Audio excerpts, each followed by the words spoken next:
वो परिवार के लोग जो शो में शरीक हो रहे हैं, सम्मिलित हो रहे हैं, उन सब का, वो नन्हे मुन्ने छोटे बच्चे, वो जो मम्मी पापा के साथ आए, उन सब का बहुत बहुत शुक्रिया। Thank you so much. कहाँ से आना हुआ? मैं सर बिजनौर से आए हैं। बहुत अच्छी बात है, बहुत बहुत शुक्रिया। आ जाओ ऑटो वाले। तबीयत ठीक है अब? आराम है? बैठो। बहुत बहुत शुक्रिया। बाबूजी कहाँ से आए? मैं गाजियाबाद से। गाजियाबाद से। क्या नाम है साहब? मेरा नाम पुष्पेंद्र प्रताप सिंह। पुष्पेंद्र जी, पहली बार आए शो में? Yes yes. अच्छा, कितनी देर रुकेंगे? आपके जब तक आप रहेंगे तो। नहीं नहीं नहीं, मैंने कहा कि 5-10 मिनट तो रुकेंगे। नहीं, मैं आपके साथ। आज नहीं, हमारे साथ की जरूरत नहीं, हम कोई पार्टी बनाने नहीं जा रहे हैं, हमें कोई जरूरत नहीं। मैंने बस पूछ लिया आपसे कि कितनी देर रहेंगे। नहीं, कम से कम 15-20 मिनट रहेंगे। बहुत अच्छी बात है। और भैया तुम कहाँ से आए? आगे आओ, आगे आ जाओ, पास आ जाओ मेरे। खजूरी से तो हो, आगे आओ। बहुत अच्छा, ड्रेस बहुत बढ़िया लग रहा है तुम्हारा। कहाँ जा रहे हो आज? ऐसे ही घूमने आए थे। बहुत सही गुरु, तुम हटो सामने से, सफेद के बगल में काला चमकने दो। वाह क्या बात, डिजाइनर है ये मामला आज। तो कहाँ कहाँ घूमने जाओगे आज? आज मेरा वैसे भी शो करने का मन है नहीं, वैसे ही हम आ गए हैं। अब तुम लोग का शो मन है देखने का, मेरा शो नहीं है मन करने का, तो अब इसमें तुम कशमकश है। अब जो भी होगा, जैसे मन अगर बदल गया मेरा थोड़ी देर में, तब तो ठीक है, और नहीं तो फिर जाना अपने अपने घर। हाँ, यहाँ तुम खजूरी खास, पास आओ। क्या नाम? रिजवान नाम है। रिजवान भाई, वाह। रिजवान भाई पानी वानी पिया कि नहीं पिया? पी लिया। पी लिया। तो कितनी देर घूमोगे? बस ऐसे ही 1-8 घंटे। 1-8 घंटे कनॉट प्लेस में घूमो। आज हम भी चलते तो हमारे साथ, रिजवान भाई हम भी तुम्हारे साथ ही आज चलेंगे घूमने का। आज मेरा मन है। आज बहुत दिनों बाद ऐसा है कि बारिश का कोई माहौल नजर नहीं आता। मेहमान जो हमारे साथ आज मौजूद हैं, उनसे मैं आपका तारुफ करा देता हूं, परिचय करा देता हूं जो मौजूद है। ना ना ना ना, मैं तुम्हें नहीं छेड़ूंगा, चुपचाप खड़े रहो। तुम सोच रहे हो कि पता नहीं ये बोल देंगे। Thank you so much sir. कहाँ से आना हुआ? हरिद्वार से। जय गंगा मैया। बहुत बहुत शुक्रिया। आगे आइए, आगे आइए जी। बाबूजी क्या नाम है आपका? सतीश कुमार दुबे। दुबे जी क्या काम करते हैं आप? मैं पेशे से एडवोकेट। एडवोकेट है। बहुत अच्छी बात है, बहुत बहुत शुक्रिया। आज जो बहस है, बहस का जो सिलसिला है वो चुनाव आयोग पर है। राहुल गांधी ने कुछ कहा है कि उनके पास है जो एटम बम है, जिसको कि वो खोलना चाहते हैं या बताना चाहते हैं। मुझे ध्यान नहीं है, हो सकता है कोई बात बताए, कोई कहे कि कभी किसी पॉलिटिकल पार्टी की किसी विधिक या संवैधानिक संस्था से ऐसी कोई लड़ाई हुई हो। मुझे तो समझ में नहीं आता, लेकिन हो सकता मेरे से फैक्ट्स एंड फिगर्स में कोई गलती हो। मैं कहूंगा अपने फैक्ट्स एंड फिगर्स जो हमारे जो देते हैं, मैं उनसे भी पूछूंगा कि क्या कभी ऐसा युद्ध हुआ, ऐसी लड़ाई जैसी स्थिति बनी है। जरूर इस पर बात करेंगे। इसमें बयान पढ़ूंगा राहुल गांधी जी का भी, और जो चुनाव आयोग है उसने क्या कहा, वो दोनों बात करेंगे। जी दुबे जी कुछ कहना चाहेंगे? देखिए, चुनाव आयोग का जो कहना है ये तो पिछले 14 सालों से लगातार चलता आ रहा है।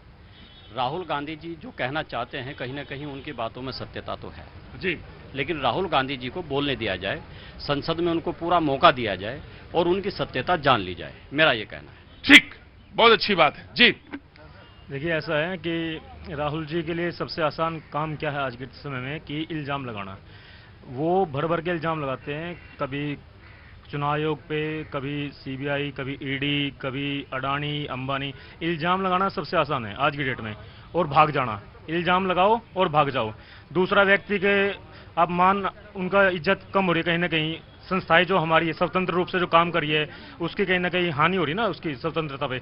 दूसरी बात, जो अभी चुनाव आयोग ने वहाँ पे बिहार में जो वोटर लिस्ट को वेरीफाई किया है, जब उसमें जो व्यक्ति मर चुका है या जो छोड़ के वहां से जा चुका है, उनके नाम कटने चाहिए। सीधी सी बात है, हर कोई यही चाहता है। जो व्यक्ति है ही नहीं जिंदा, उसको वोट कैसे दिया जाए? राइट। दो पक्ष हैं, दोनों पक्ष हैं। जैसे इधर भी खड़े हैं, उधर भी कुछ लोग खड़े हुए हैं। मैं लोगों का तारुफ कराता हूं। अंश वत्स जी कांग्रेस का पक्ष रखेंगे। बहुत बहुत शुक्रिया, थैंक यू सो मच, बहुत बहुत स्वागत है आपका। अनुरुद्ध प्रताप जी बीजेपी का पक्ष रखने के लिए मौजूद हैं। बहुत बहुत शुक्रिया अनुरुद्ध भैया, thank you so much. Meenakshi Sharma आम आदमी पार्टी का पक्ष रखने के लिए मौजूद हैं। बहुत बहुत शुक्रिया। अंबर जैदी कुछ देर में आएंगी। राहुल लाल जी बहुत बहुत शुक्रिया, पत्रकार हैं, thank you so much. Surya Maithil ji राजनीतिक विश्लेषक हैं, बहुत बहुत शुक्रिया, थैंक यू सो मच। और हमारे ऑटो वाले उपाध्याय जी, कितने दिन में हो गए बाद आए हो, लौटे हो? 20 दिन ज्यादा ही हो गए। वो 25 दिन बाद एंट्री हो रही है ना। टीवी पे तो रोज दिख रहे थे, बोल नहीं पा रहे थे।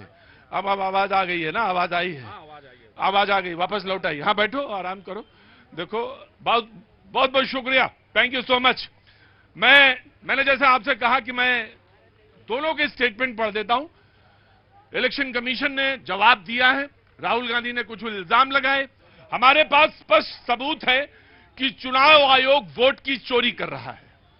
ये कह रहे हैं, उन्होंने पहले भी इस बात को बोला है।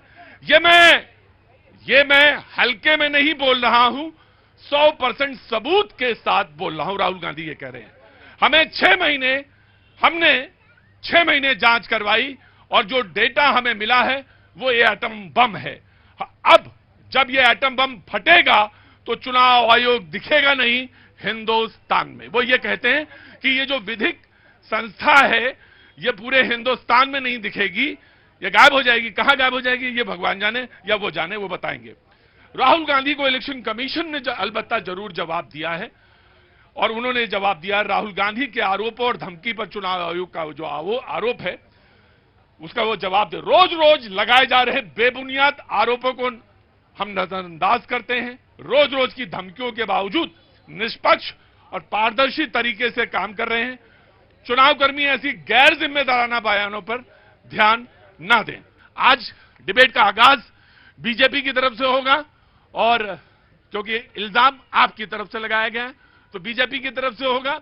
मैंने बीजेपी का एक भी स्टेटमेंट नहीं पढ़ा जो इधर से बोला गया है, तो सबसे पहले इनकी तरफ से and then you will debate. जी, राहुल गांधी जी ने पार्लियामेंट में एक दिन कहा कि मैं कुछ बोलूंगा तो क्या कहते भूकंप आ जाएगा।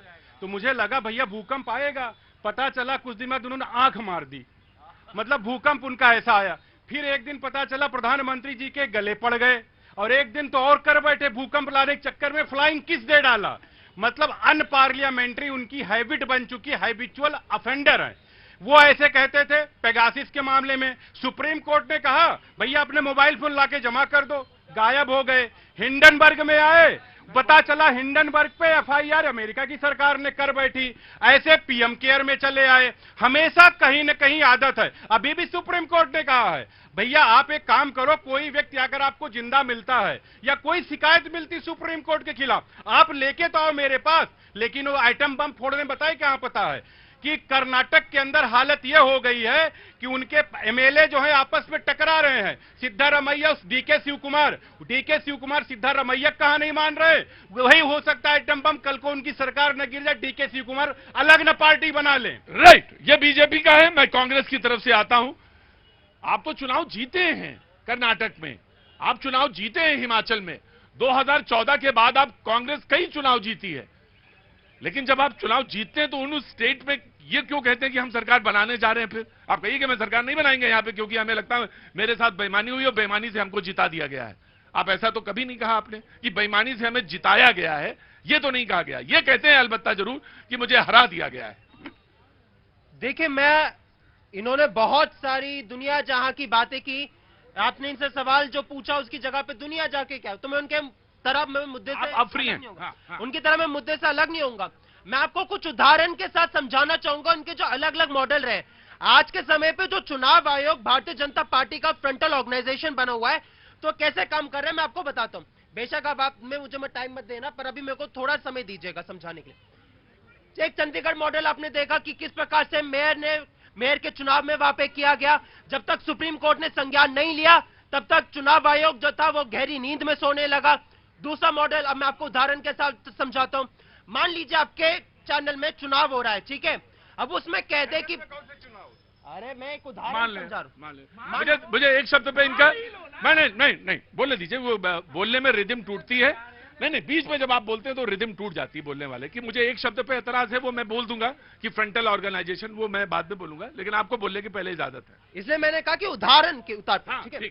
मान लीजिए कि आपके चैनल में चुनाव हो रहा है और वहां पे जाके आपके सिर्फ चैनल के लोग वोट दे सकते हैं, लेकिन वहां पे ज्यादा लोग वोट आ गए। ये महाराष्ट्र चुनाव कि जहां पे जितने अडल्ट पॉपुलेशन थे उससे ज्यादा वोटर्स पड़ गए, तो ये राहुल गांधी जी ने सबूत मांगा वोटर लिस्ट का, जिसका चुनाव आयोग जवाब नहीं दे पाई।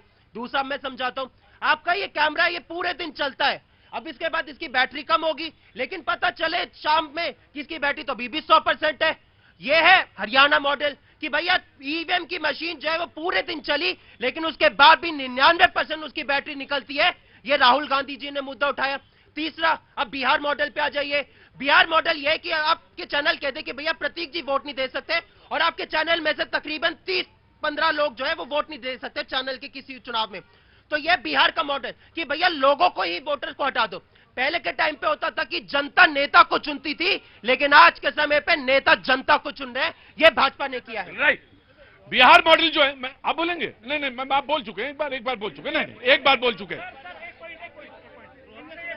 एक मिनट, इनसे ये पूछिए कि कर्नाटक में, हिमाचल में, वहां पे वोट कैसे पड़े हैं इन्होंने? वो मैंने पूछा इनसे, मैंने पूछा भाई, आप बिहार में ये जो कह रहे हैं ना, प्रतीक जी को वोट देने दिया जाए या न देने दिया जाए, तो सवाल तो ये है कि अगर वो जिंदा है तो वो वोट देंगे, और जिंदा नहीं है तो वो वोट कैसे देंगे? और बैटरी वाले पे मुझे अच्छी तरह से याद है, इलेक्शन कमीशन ने बुलाया और उसका क्लैरिफिकेशन दिया था उस समय।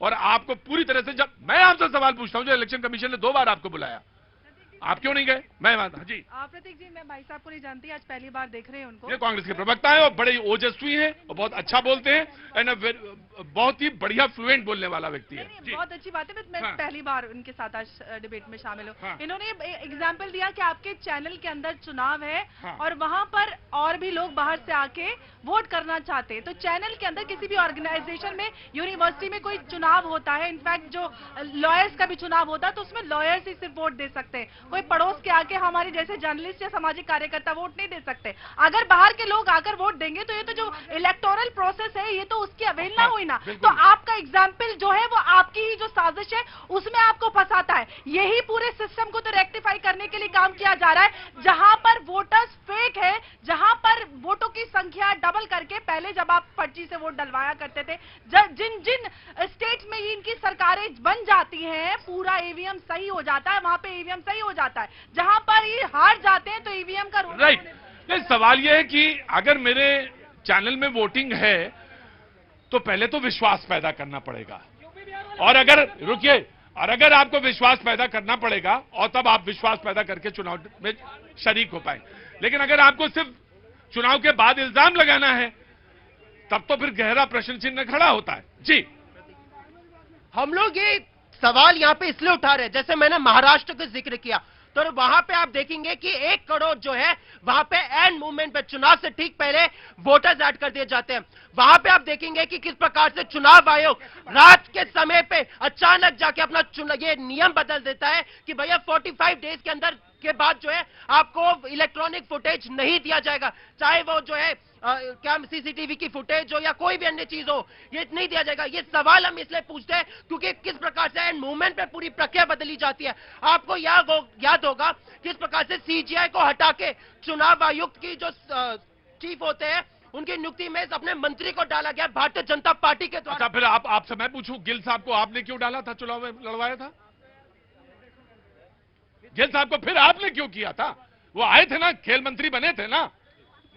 देखिए, कांग्रेस का एक बड़ा अच्छा मॉडल बता रहा हूं चुनाव जीतने का।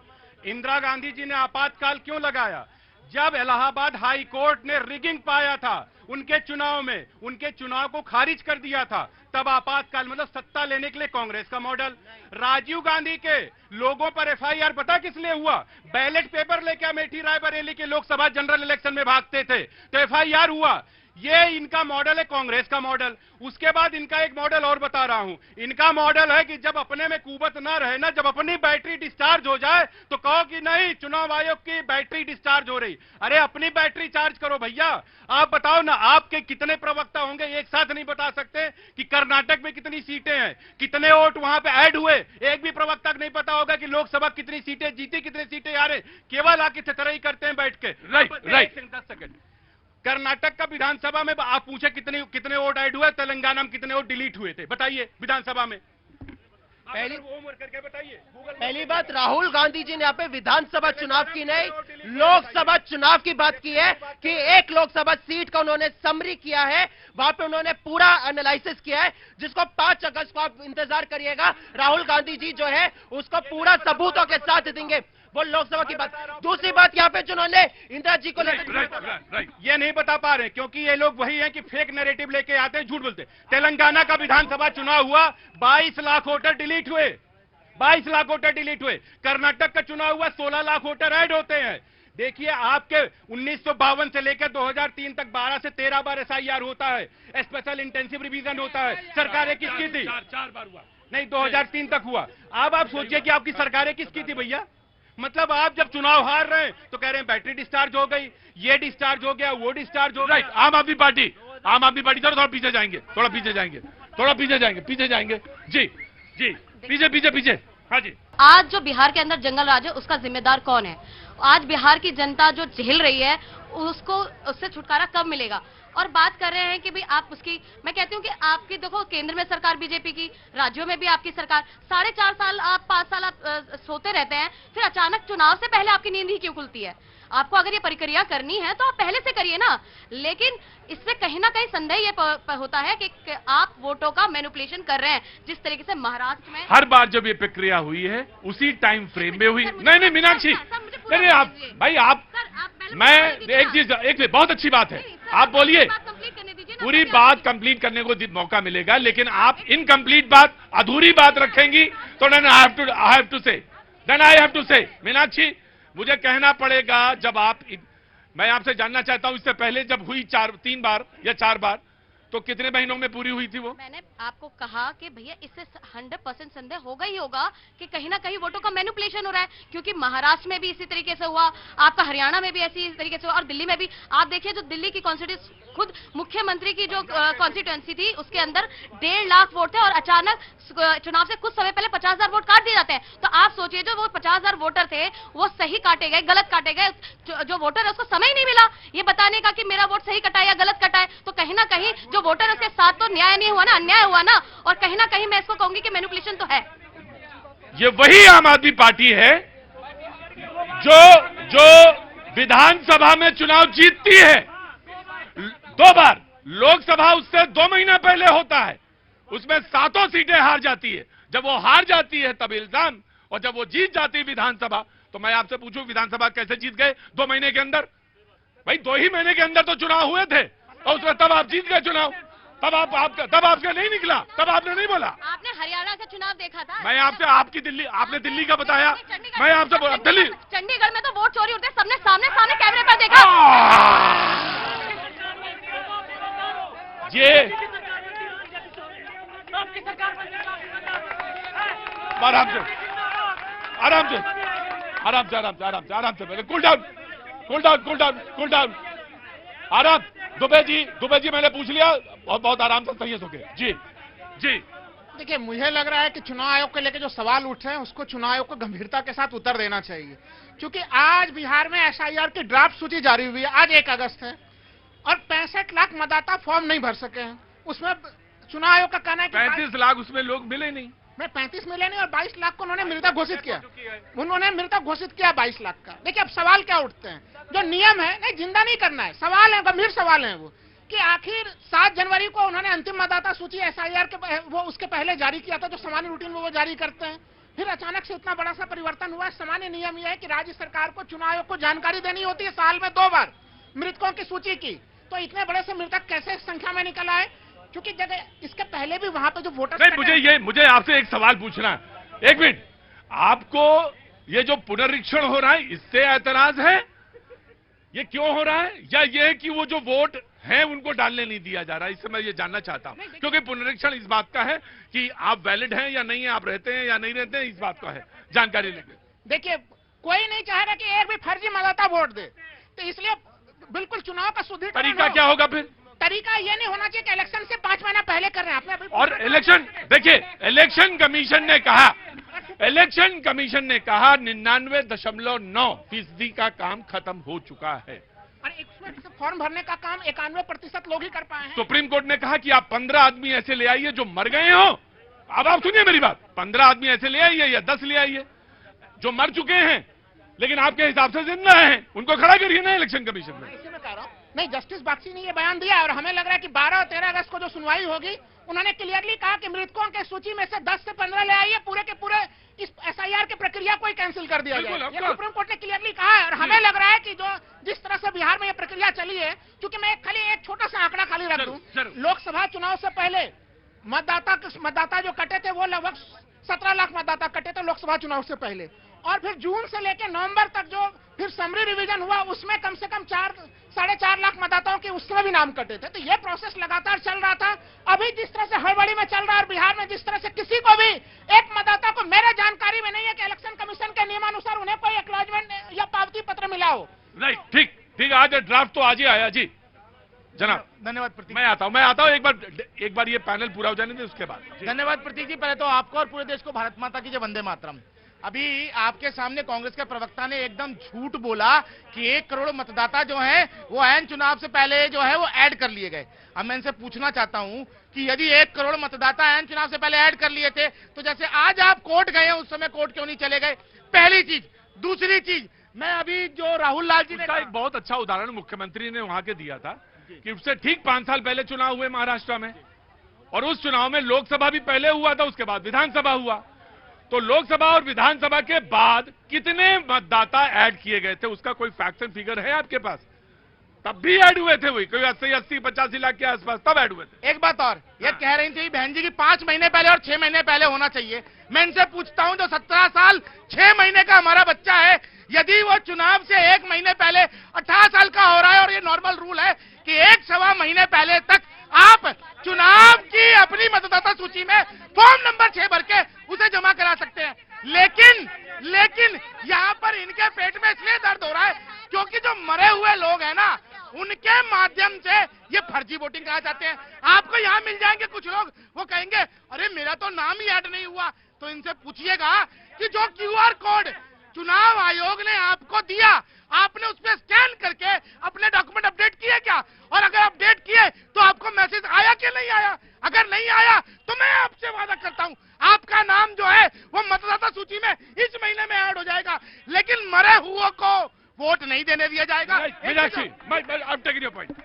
देखिए, पहली बात तो नए मतदाता का सूची में नाम जाना और SIR में जमीन आसमान का फर्क है, पहले तो ये समझ लें। दूसरी चीज ये कि मैं भी आपको एक चीज दिखाना चाहती हूँ कि किस तरीके से बिहार के अंदर डॉग का निवास प्रमाण पत्र बन जाता है, और यहाँ एक भैया खड़े हैं, वो तो जिंदा हैं, उनका वोटर कार्ड दिया जाता है। तो ये अगर ये गलत नहीं है तो 1 महीने का वक्त है भैया को यहाँ पे। एक मिनट रुकिए भैया को यहाँ पे 1 मिनट। मीनाक्षी, भैया को यहाँ खड़े होके कंप्लेन करने का, मुझे क्या मालूम है कि भैया आपके साथ आए कि नहीं आए? और मैं आपसे पूछूं कि भैया को यहाँ खड़े होके कंप्लेन करने का वक्त है, लेकिन भैया को इतना जागरूक नहीं है कि अपना जाके वोटर पे, मैं आपसे एक बात कह रहा हूं उदाहरण के तौर पे, अपना जाके वोटर लिस्ट पे नाम ऐड करवा ले, इतना नहीं है जागरूक। जी बोलिए। देखिए, मैं वही चीज कह रही हूँ कि अगर मैंने आपको दिखाया ना कि किस तरीके से एक डॉग का निवास प्रमाण पत्र बन जाता है, तो ये अगर नियमितता नहीं तो क्या है? एक स्वतंत्र पत्रकार जब उजागर कर देता है इन सब चीजों को तो उसके ऊपर FIR तक दर्ज हो जाती है, जबकि वो सब कुछ कैमरे के सामने दिखा रहा है। ये भी नहीं कि वर्बली कह रहा है या कुछ कह रहा है, लेकिन वो तो प्रमाण रख रहा है, उसके बावजूद उसके ऊपर FIR दर्ज हो जाती है, क्योंकि आज तो पत्रकारिता भी स्वतंत्र नहीं रही। क्योंकि अगर आप पत्रकारिता, मैं इस बात को बिल्कुल आपकी बात को मानता हूं कि पत्रकारिता आजकल बिल्कुल स्वतंत्र नहीं। मैं ये जानना चाहता हूं कि 13 दिन में जो क्रांति ला रहे थे देश में, जिन्होंने कहा था हम क्रांति ला देंगे पूरी दिल्ली में और पूरे देश में, वो क्या उन्होंने क्रांति लाए थे? वो क्या पत्रकारिता पे निबंध लिखना बहुत आसान है, बहुत आसान है। निबंध लिख दीजिए, एक पूरा निबंध, रुकिए, पूरा एक निबंध पढ़ दीजिए। लेकिन जो 13 दिन में पूरे देश में क्रांति ला रहे थे, जो अन्ना के साथ मीनाक्षी, मुझे भी बोलने का हक है जैसे आपको बोलने का हक है, जिन्होंने अन्ना के साथ मिलकर पूरे देश में कहा था कि बादल ये छट जाएंगे और इसके बाद जो आसमान निकलेगा उसमें एक नया सूरज होगा। मैं तो फेवर ही कर रही हूँ ना स्वतंत्र पत्रकारिता का, मैं तो उनके फेवर में खड़ी हुई हूँ। तो मैं भी तो देश के अंदर स्वतंत्र पत्रकारिता होनी चाहिए जिससे निर्भीक होकर हर पत्रकार अपना काम कर सके और सच्चाई को सामने ला सके। मैं भी यही कह रहा हूँ कि वैसा ही नेता होने चाहिए जिनको स्कूलों के लिए लड़ना चाहिए, एक के साथ एक के फ्री के लिए नहीं लड़ना चाहिए। मैं भी वही कह रहा हूँ। बिल्कुल प्रतीक जी, जो बात आपने कही मैं यही बोलने वाली थी, जिन्होंने वादा किया था महिला सुरक्षा। नहीं, वो मसला नहीं है, वो मसला मीनाक्षी का था, वो उन्होंने सवाल पूछा, मैंने भी रख दिया, और इनका सवाल बिल्कुल हकदार है, 100% सही है। जी, पत्रकारिता स्वतंत्र होनी चाहिए। पत्रकारिता मुद्दे पे लौटेंगे हम, मुद्दे पे आते हैं। हाँ। राजनीति भी तो स्वतंत्र होनी चाहिए, राजनीति में भी तो पूरी तरह से ट्रांसपेरेंसी होनी चाहिए। ऐसा तो नहीं है कि आप कोई भी वादा करेंगे, वादा करके फिर अगले का वादा पूरा कर देना चाहिए था ना, ट्रांसपेरेंसी होनी चाहिए। तो जो डेट दी थी उस दिन सभी महिलाओं के अकाउंट में 2500 रुपए चले जाते हैं। हाँ, मैं रुको, बिल्कुल आप ही का है, आप ही का है, आप ही का है, आप ही बोलेंगे। आपने कहा था, बिल्कुल कहा था। मैं आ रहा हूं भैया, आपने कहा था कि जैसे ही सरकार बनेगी, रुको भाई, दिल्ली छोड़ के ही चले गए, वो कहाँ गई उनकी ईमानदारी, मुझे बताइए यार। अरे ठीक है भैया, अरे वो पंजाब भी देखना है यार, ऐसा थोड़ी ना सर, पंजाब भी देखना होता है। आपने कहा था सरकार के जवाबदेही के लिए कि व्यक्ति नियुक्त करेंगे, उसको क्या कहा था हमने? जोर से बोलो, लोकपाल कहा था ना। देखिए वो बहस बहुत लंबी हो जाएगी, उस बहस में मत जाना चाहिए। ना तो मैं आपसे एक बात कहता हूं, ना तो हम पूरी तरह से हम कोई दूध के धुले हैं पत्रकार। तुम तो अपने चाचा से बिल्कुल एकदम उलट हो, जैसे तुम्हारे चाचा उससे तुम बिल्कुल उलट हो। जी मैं आया जी, रुको, पेपर लीक हो रहा है, मुझे मालूम है कल आए थे सर। मैं एडवोकेट पूछा था कल, रुको, नहीं पूछूंगा, नहीं पूछूंगा, रुको। अरे यार, सर एक मिनट रुकिए, चुपचाप खड़े रहिए। मैं एक बार चुपचाप खड़े रहिए। अगर आपको खड़े होना नहीं आता, बोलना नहीं आता, तो मैं I am really very sorry. क्या नाम है सर आपका? अभिनव राय। एडवोकेट साहब, आपको ये पूरा हक है, और आप ये भी इंश्योर करिए कि अगल बगल की जो खरपतवार है उसको भी ठीक करिए। वो खरपतवार नहीं है, हालांकि वो अच्छा है लड़का है, उसका कल पेपर के संदर्भ में आया था, और कल कुछ पेपर में परेशान। रुकिए सर, उसका मुद्दा भी आसान नहीं है, छोटा मुद्दा नहीं है वो। और वो हाँ एसएससी वाला, वो लोग आए थे कल, और मैंने उनके बाइट ली थी। हाँ बैठे हुए, चलेंगे तुम्हारे साथ, ये शो खत्म उसके बाद चलेंगे जी। वहीं हम भी बैठेंगे, हमारे पास भी कोई काम नहीं बैठने के अलावा जी। मैं एडवोकेट हूँ जी, दिल्ली बार काउंसिल इनरोल्ड हूँ 2016। बहुत बहुत स्वागत है। और सर केजरीवाल साहब ने एक स्कीम निकाली एडवोकेट के लिए, वेलफेयर स्कीम। हमें नहीं मालूम, मैं बता रहा हूँ। उन्होंने मेडिकल इंश्योरेंस के लिए 5 लाख रुपए का उन्होंने एक स्कीम लॉन्च करी, लेकिन कंडीशन क्या रखा कि जिसका वोटर आईडी कार्ड, एक मिनट, जिसका वोटर आईडी कार्ड दिल्ली का होगा उसी को हम ये स्कीम प्रोवाइड करेंगे। आप मेरी बात समझिए, हम बार काउंसिल ऑफ दिल्ली के इनरोल्ड लॉयर हैं, हम बार काउंसिल ऑफ दिल्ली के लॉयर हैं, हम दिल्ली के लॉयर हैं, हम उस स्कीम से वंचित हो जाएंगे? नहीं, मैं समझा नहीं। अगर आप यहीं के हैं तो आपको मिलेगा। नहीं दे रहे ना, नहीं दे रहे। अरे अब तो है भी नहीं, अब तो कहाँ से देंगे? अरे वैसे वो स्कीम कंटिन्यू है। अच्छा, तो उन्होंने कहा, इस सरकार ने कहा था कि जो अच्छी स्कीम है उसको कंटिन्यू रखेंगे। उसमें क्या था, उन्होंने तो एडवोकेट लोगों से डर भी बहुत लगता है मुझे, और बात खत्म ही नहीं करते हैं। सर हाँ। उसमें क्या था, उन्होंने कंडीशन रख दी कि जिसका वोटर आईडी कार्ड यहाँ का होगा। सर मैं बनारस का रहने वाला हूँ, काशी भोलेनाथ, वहाँ तो वहाँ यूपी में लीजिए।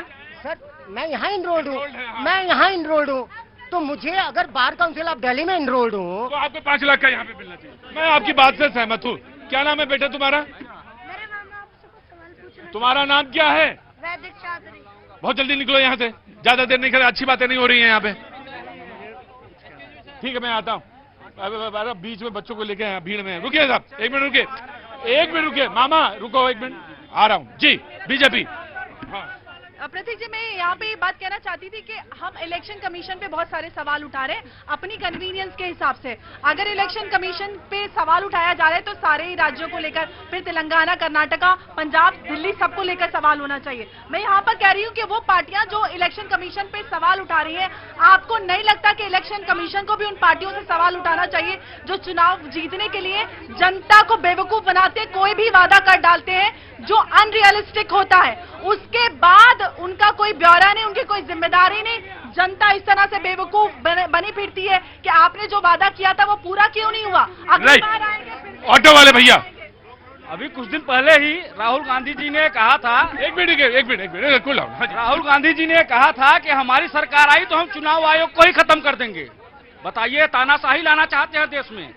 और मैं देश की जनता से कहना चाहता हूँ, और देश के तमाम विपक्षी नेताओं से कहना चाहता हूँ, अगर आपको चुनाव जीतना है तो जनता के दिल में आपके प्रति वो मोहब्बत होनी चाहिए, वो समझ होनी। आज जनता आपको नहीं समझ पा रही है, इसलिए कि आप वही भाषा बोल रहे हो जो पाकिस्तान बोलना चाहता है, जो बाहर के लोग बोल रहे हैं। आप भारत की भाषा नहीं बोल रहे हो, और जो भारत की भाषा नहीं बोलेगा वो कभी चुनाव आयोग पर टिकड़ा फोड़ेगा, कभी ईवीएम पर टिकड़ा फोड़ेगा, क्योंकि इनका नब्ज पर हाथ नहीं है जनता के, कि जनता आज की चाहती क्या है।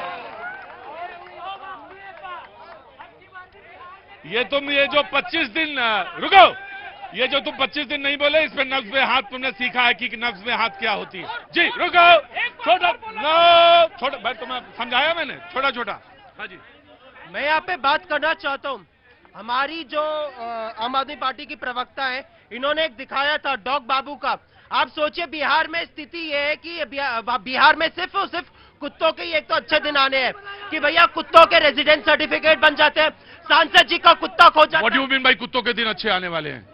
मैंने कहा कि कुत्तों के दिन अच्छे आए, इसलिए बिहार में कुत्तों का रेजिडेंट सर्टिफिकेट बन गया। सांसद का कुत्ता खो जाता है तो पूरी पुलिस जो है 2 दिन में ढूंढ के ले आती है। सच्चाई ये है कि जो पूरी एसआईआर की प्रक्रिया है, इसमें सिर्फ और सिर्फ इंडिया ब्लॉक सवाल नहीं उठा रहा, खुद एनडीए के नेता जो है, चाहे वो बात हो जेडीयू के विधायक संजीव सिंह जी की बात हो, उन्होंने टाइमिंग को लेकर सवाल उठाया।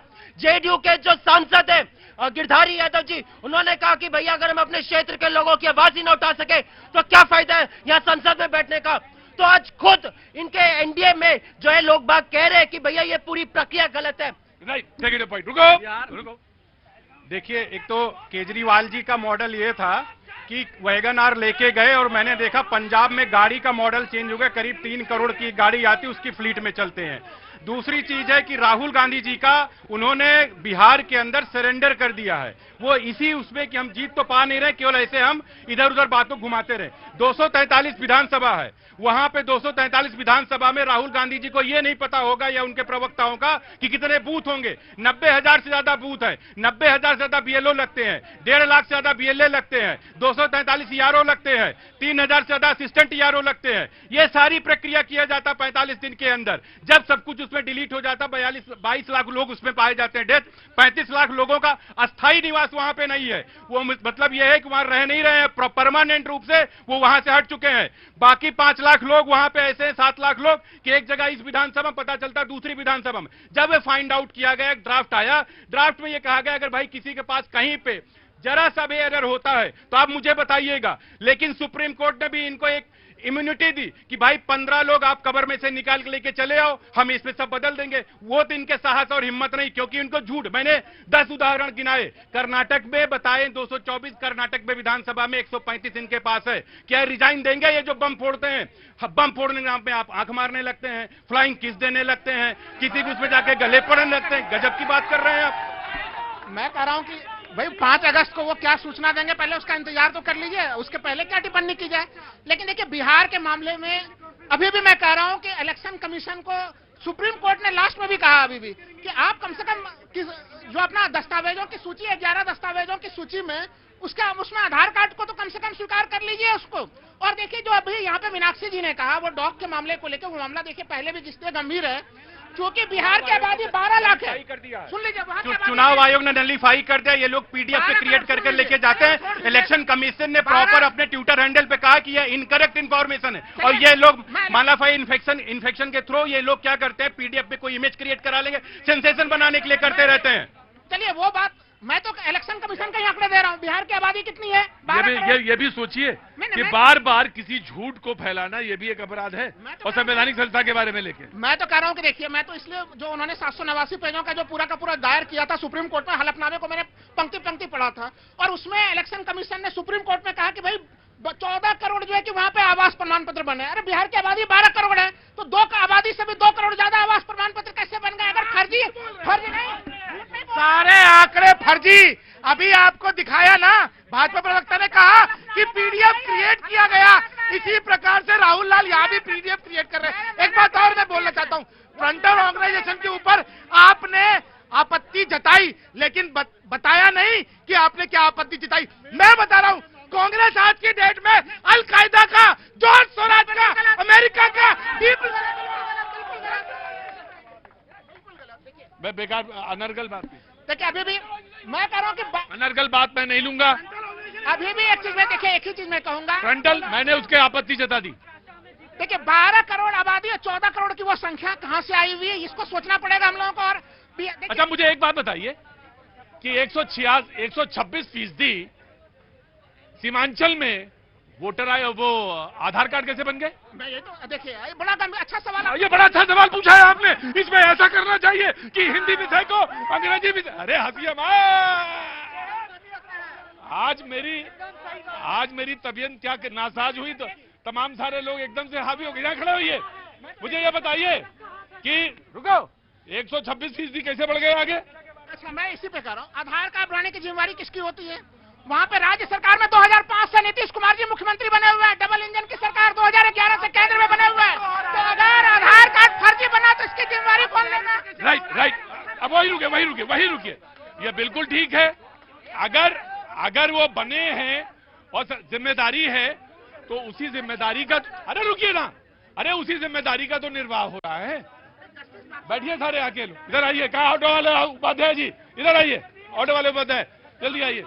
हाँ, मैं यही कहना चाहता हूँ, कांग्रेस पार्टी अपने ही कर्मों को आज बता रही है, जैसे उसने पहले किया था। इंदिरा जी के ऊपर सुप्रीम कोर्ट, हाई कोर्ट ने फटकार लगाई थी, घोटाला किया। वो पुरानी बात हो गई। पुरानी बात को ही तो सीख करके ये बोल रहे हैं अपने कर्मों को। और दूसरी बात मैं कहना चाहता हूँ देशवासियों को, ये बिहार की बात करते हैं। क्या बिहार में वो आएंगे जो पुलिस को, अगर देश की रक्षा करता है जवान तो समाज की रक्षा पुलिस करती है, और पुलिस को उनके नेता कह रहे हैं पुलिस वाले ठुमका लगा नहीं तो सस्पेंड कर दिया जाएगा। ऐसे लोगों की सरकार अगर बिहार में आएगी तो यहाँ जंगल राज होगा या कानून का राज होगा? ये बिहार की जनता को समझ। राइट बोले। मैं यहाँ पे कहना चाहता हूँ, आप समझे जून 2025 तक चुनाव आयोग फॉर्म 6 के तहत लोग बागों के जो है रजिस्ट्रेशन करता है। और कैसे फॉर्म 6 के तहत करता है कि भैया अगर आपके पास वोटर आईडी कार्ड नहीं है तो भैया आप आधार कार्ड कर लीजिए। आधार कार्ड नहीं है तो चलो एक काम करो, माता पिता के साइन करवा दो। वो भी नहीं हो सकता तो चलो सरपंच से लिखवा दो। अगर वो भी नहीं हो सकता तो एक काम करो, हमारा एक अधिकारी जाएगा, वो आपकी उम्र का मूल्यांकन कर लेगा और उसके बाद आपका कर देगा। तो यानी आपने इसके तहत फॉर्म 6 के तहत आपने जून 2025 तक किया, तब आपको इस प्रक्रिया की याद नहीं आई। आप जनवरी 2025 तक समरी रिवीजन करते हैं, उस समय पे आपको याद नहीं आया कभी इतने मृतक है, इतने जो है लोग बाग जो दूसरी जगह पे रहते हैं, इतने लोग बागों के 2-2 जगह पे। लेकिन आपको आज अचानक चुनाव से ठीक पहले याद आ जाता है, तब हम चुनाव तब हम सवाल वैलिड है। सवाल ठीक जी। देखिए मुझे लगता है कि जो लोग, क्या हो गया, कहाँ से आना हुआ, कहाँ से आई? नमस्ते, एक मिनट रुको, डिसिप्लिन में थोड़ा सा बिहेव। कहाँ से आना हुआ? नगर से आए हाँ? हैं सर, आनंद पर्वत से। जी हाँ, मैं मिठाई खाऊंगा। जी कौन बोला था? हाँ जी। देखिए ये लोग क्या कहेंगे कि सर नीचे क्यों नहीं हुआ, पैर ऊपर क्यों नहीं हुआ, बगल क्यों नहीं हुआ। अरे मैं तो इसी डिबेट में कम से कम 10 बार बता चुका हूं, इंटेंसिव रिवीजन के 2 पार्ट होते हैं। अगर जो एक्टिव पॉलिटिक्स में होगा उसको पता होता है कि जब चुनाव आता है उस टाइम पे डिलीशन नहीं होता, उस टाइम ऐड होता है। आप कहीं भी जाके, केवल जब स्पेशल इंटेंसिव रिवीजन होता है तब उसके 2 पार्ट होते हैं। समरी रिवीजन होता है जिसमें लोगों के ऐड किया जाता है कि भाई वो कहीं के प्रवासी होके वहां तो नहीं आए हैं, या किसी की डेथ नहीं हो गई, या डुप्लीकेसी नहीं हो गई, ये होते हैं। उसके बाद में उसका होता है डीआरई, ड्राफ्ट रिवीजन एक्सरसाइज होता है, ड्राफ्ट पब्लिश कर दिया जाता है। उसके बाद में 1 सितंबर तक उसमें 30 दिन का टाइम दिया जाता है कि इसमें कुछ एरर है तो आप बताइए कहां पे एरर है, कि किसी का ऐड करना है, डिलीट करना है। आपके एजेंट उसको प्रस्ताव देंगे। आपको समझ में नहीं आ रहा है, आप लोग कह रहे हैं ये तब हुआ, ये बाद हुआ। स्पेशल इंटेंसिव रिवीजन के 2 पार्ट होते हैं। उमस कहती है, वैसे उमस से मेरा कोई लेना देना नहीं, क्योंकि इतना ही रोज पसीना निकलता ही है। वो तमाम सारे लोग जो आज शो में मौजूद हैं उन सबका बहुत बहुत शुक्रिया, थैंक यू सो मच। यकीनन जनता को बोलना है, जनता के पास मुद्दे हैं, जनता को जिस मुद्दे पे मैंने बात करी जनता उस पर बोलना चाहती है। मैं जरूर उनसे बात करूंगा, ऑफ कोर्स बात करूंगा। मैं आप बिहार से, मुझे मालूम है आपको, तो मैंने जब आप घर से चले थे ना तभी से पहचान लिया आप बिहार के हैं। मैं समझ गया था, जैसे ही आप खड़े हुए तो मैं ये भी समझ गया कौन जिला है आपका। जी मेरा नाम उमाशंकर सिंह है। एक मिनट में कहाँ से आना हुआ? मैं अब तो दिल्ली में ही रहता हूँ। पहले कहाँ से? छपरा सारण से। वाह क्या बात है। और मेरा दोनों जगह नाम था, बिहार में भी, छपरा में और यहाँ भी। इसके वो बाद जगह? 2 जगह था, नाम था, मैं नहीं जानता था।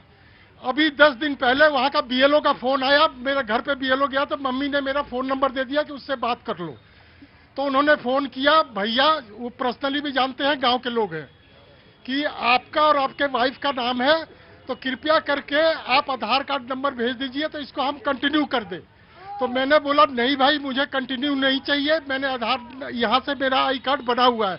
तो उन्होंने बोला तब इसको कैंसिल करते हैं। बोला एकदम कैंसिल कर दो। तो आपने वहां पे वोट कैंसिल करवा दिया। बहुत अच्छी बात। जी कहाँ से आना हुआ आपका? सीतामढ़ी बिहार। सीतामढ़ी बिहार। जय सीता मैया। जी बोलिए, नीरज क्या नाम है आपका? नीरज गोयन का।